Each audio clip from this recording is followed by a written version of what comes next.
चलो उठा दो और खिचड़ी खा ला।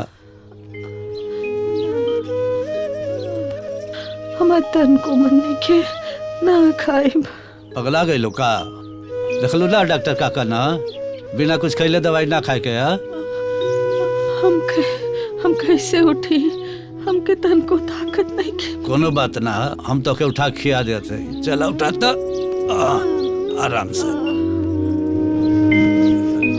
हाँ संभाल अपने आप के।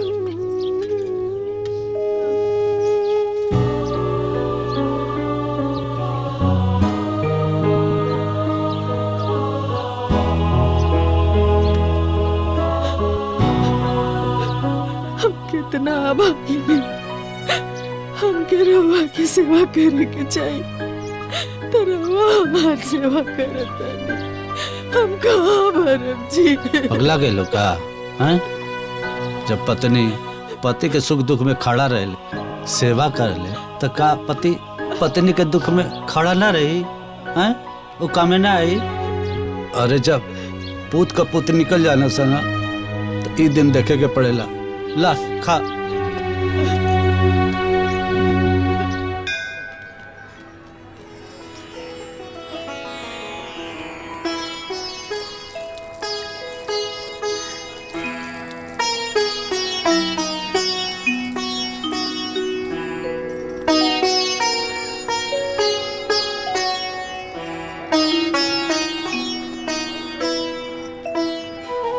प्रसाद दी। भगवान के नाम पर दे दा कुछ। ए माई इन्हें लाई जी। ए बेटी कुछ दे दा बेटी। हाँ दे दा। दे दा बेटी। खुश रहो।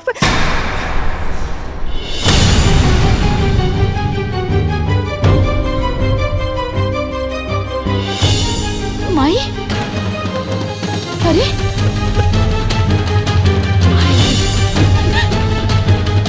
बाबूजी आप? ए माई माई ये सब का हो गए? रवा लोग भीख मांग रहा बानी। माई माई माई बाबूजी ये सब कैसे हो गई? बाबूजी माई चुप हो जा। दीक्षा माई के उठाओ माई के। रवा लोग भीख मांगा था नहीं। माई माई बाबूजी रोला से कोनो फायदा नहीं। आप लोग पहले घरे चली। हाँ वहाँ मिल बैठ के बात करें। हाँ माई हाँ बाबूजी घर चली। चलिए माई बाबूजी माई उठी चली ना माई घर चली चली हमारे साथ है। हाँ माई माई चुप हो जा। ऐसा हालत कैसे हो गई बाबूजी?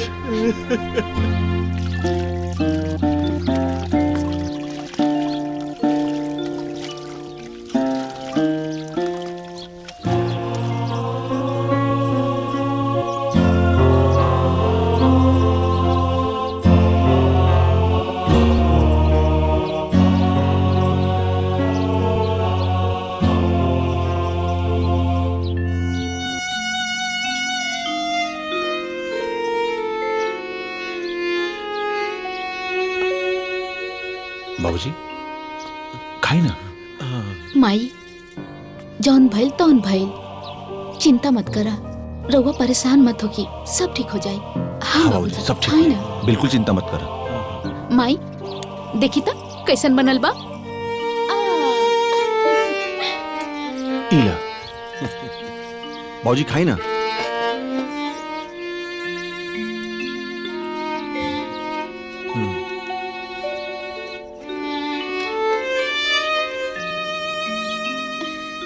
बहुत बढ़िया बा। खाई माई अब बतावा कि तू लोग के साथ का भइला जवन तू लोग भीख मांगे के नौबत में आ गईला? का बात बा?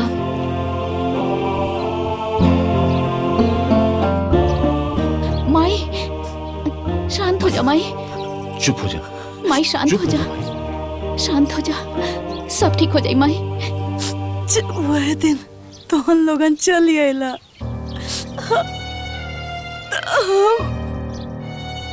नहीं दुल्हन के लगे जाके ओकरा से खाली इतने पूछने की।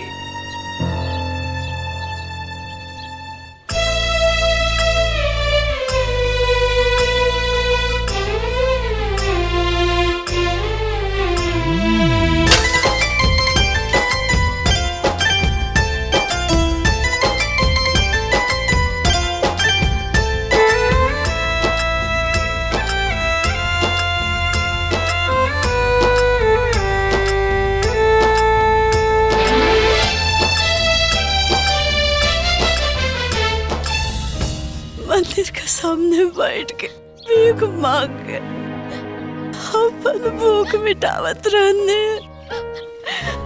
माई भूख मिटावत रहने। इतना बड़ा बात हो गई और रउआ लोग हमरा के एक बार भी ना कहनिया। अरे हमरा के एक बार कहले रहती हमरा पास आ गई होती तो इतना कष्ट रउआ लोग के ना उठाए के पड़ी। बेटी, लोग लाज के डर से हमेशा आइल ठीक ना समझनी। जौन भी भाई समझ ली कि भाग्य में लिखा रहा। माई अब चिंता मत करा, हमने गवा नहीं जाना, सब ठीक हो जाएगी। कुछ ना ठीक होया, कुछ ना ठीक होया। ऐसन काहे कहत बाड़ू माई?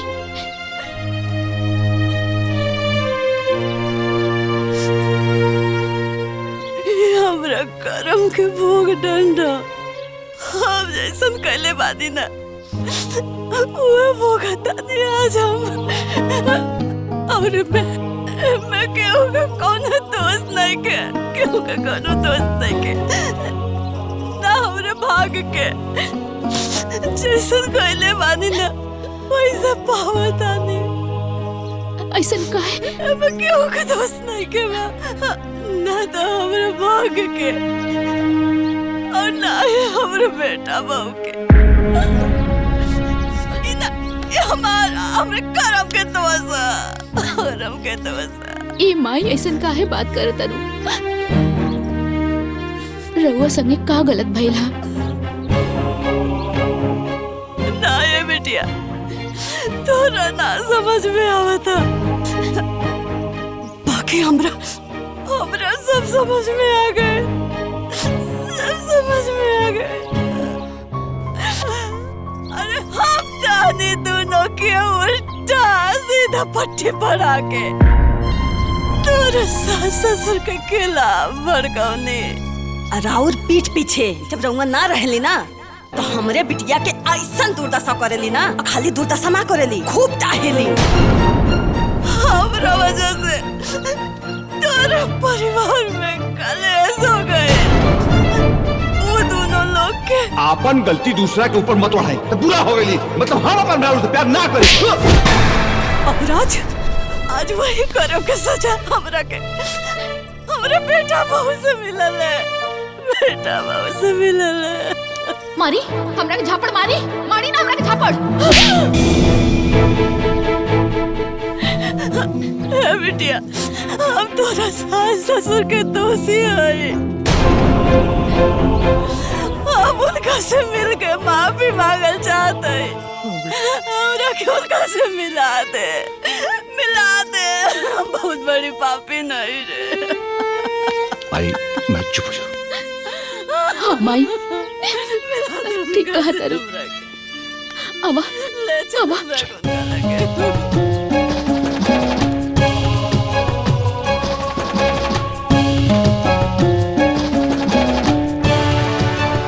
अब रोटियां बना लेना तो खिया के दवाई खियाई ना तो के। समझी जी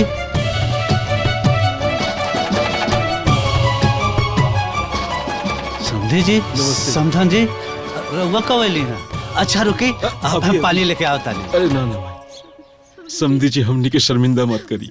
हमने ईमान सम्मान के काबिल नहीं की, हमनी आपके दोषी बानी। दोषी? आप लोग ऐसा क्या कहते हैं? आप लोग हमारे रिश्तेदार है ना, आप लोग भला।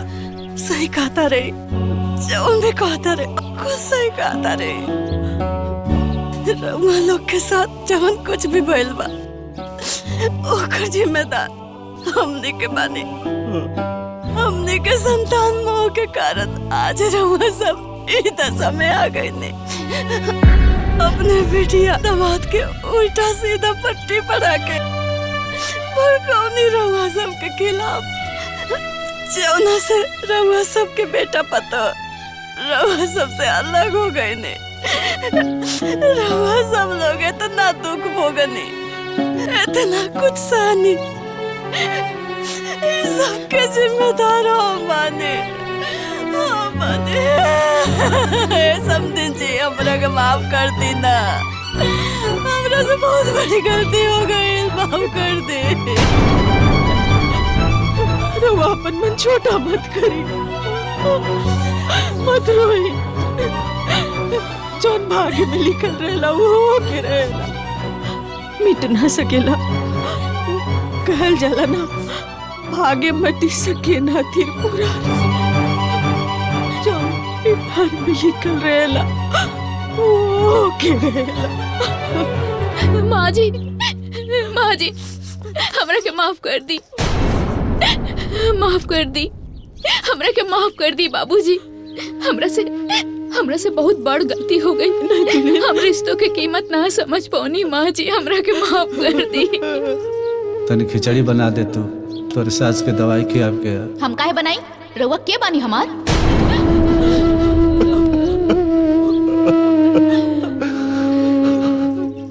माफ कर दे भाई, हमने क्या अपना ले, तुम्हारा ऐसे गलती ना हो भाई। तू लोगन की कब हम दूर कैले रहनी, जे हम अपना ली। अरे तू लोग तो हमेशा हमारे दिल में रहला। कौन भाई अपन संतान के अलग कैले बा कि हम अलग करवा? बेटा नाची भाई रे, नाची भाई रे बेटा, ना रे बेटा।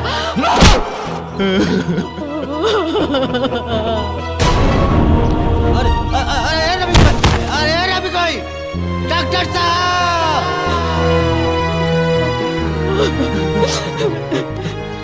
ए बेटा मत रो। जे कुछ भी भइल ना ओकरा के भूल जा ओकरा के। आज हम बहुत खुश बानी। जय हो बोले बाबा, आज हम बहुत खुश बानी। हमार बेटा पतो हमरा के मिल गए, हम बहुत खुश बानी। अरे हे पगला बेटा, सुबह का भुलाई लगा साजी के वापस आ जा लगा, तो के भुलाई ना कर जाला। उठ रोल बंद कर।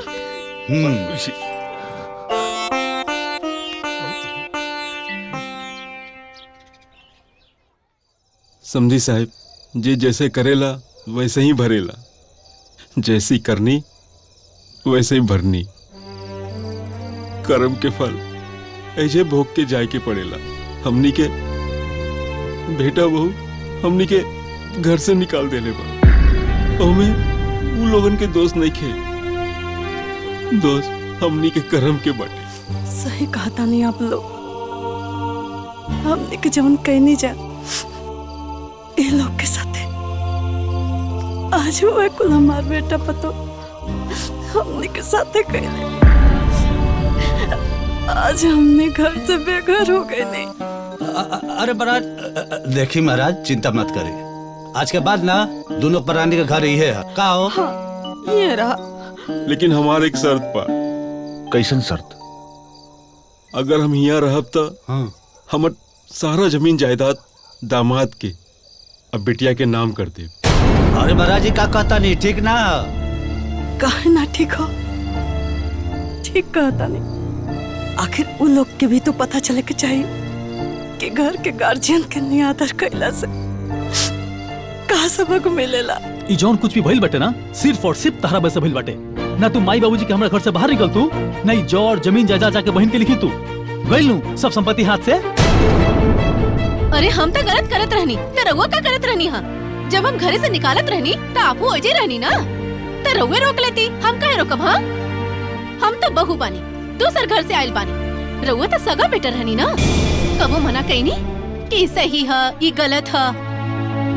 गलती हम कहनी तर वो गलती कहनी है। बस अभी बहस के समय नहीं खे। अभी ये सोची कि मामला के कैसे सुलझावल जाए और प्रॉपर्टी कैसे बची। अब तो बस एक ही उपाय बा का कि चल के माई बाबूजी के हाथ पांव जोड़ के घरे बुला के उनका के सेवा सत्कार कर कइल जाओ तो शायद से प्रॉपर्टी बच जाओ। हाँ ये सही है। हाँ? का हो बहू का सेवा अच्छा लगता ना?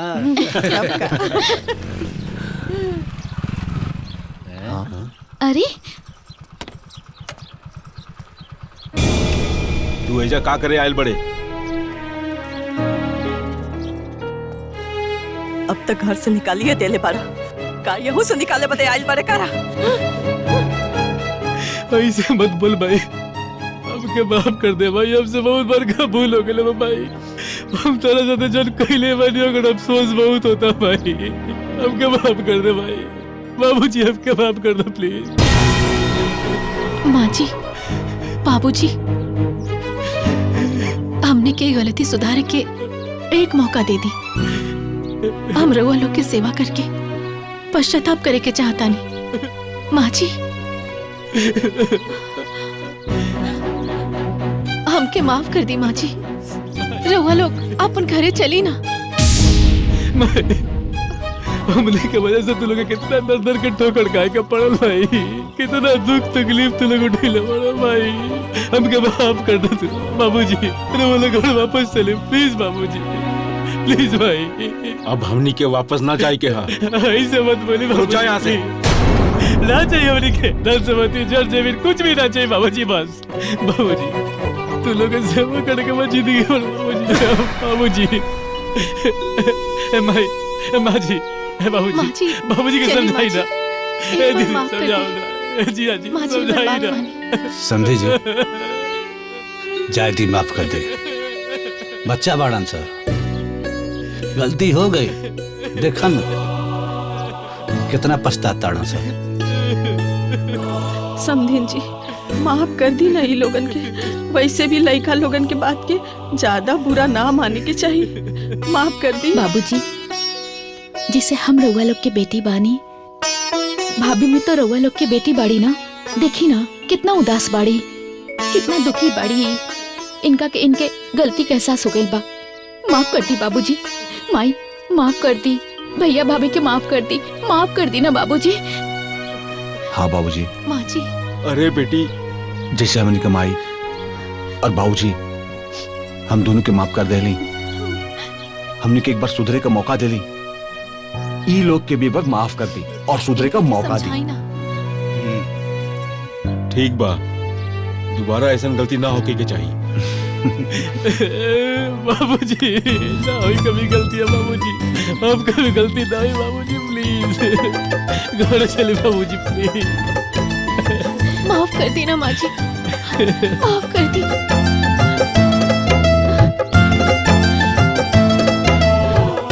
ए बेटा एने आवा। काका तलाश चला घरे, कहीं घरे और एने जाके 2-4 दिन ही है रहा। अरे हमहू के सेवा का मौका दा। बिल्कुल बिल्कुल।